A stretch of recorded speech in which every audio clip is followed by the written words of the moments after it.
Tied down. It's the perfect time to be transformed. I'm Mike Morrison with 2 minutes of insight and inspiration. Welcome to 2 Minute Transformation.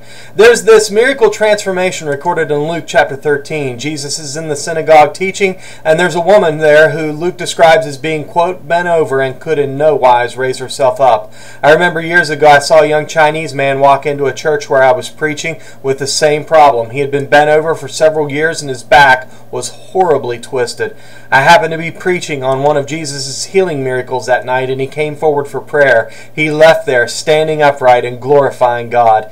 So this woman's there, and Jesus sees her, and Luke says in verse 12, "But when Jesus saw her, he called her to him and said to her, 'Woman, you are loosed from your infirmity.'" I wonder as I read this what he saw when he looked at her. It had been my prayer for many years that Jesus would allow me to see people the way he sees them. What he saw moved him. It moved his heart and it moved his hand. We know what Luke saw because he tells us, remember? She was bent over and could in no wise raise herself up. Folks, I see it every day. I see it when I look into the eyes of the woman at the checkout line at the grocery store. I've seen it at church in the life of a person who is trying desperately to make everyone believe they have it together, but deep inside life has bent them over and they can hardly raise themselves up.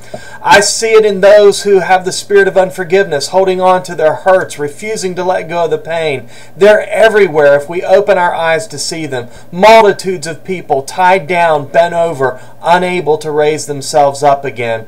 Did you notice Jesus calls her to him? Where do you go when life has you bent over? You would do well, friends, to remember Jesus is Lord, the God of all flesh. There's nothing too hard for him. With 3 words, you are loosed, she stands tall again. What's tying you down today? Go to Jesus, friends, and be transformed.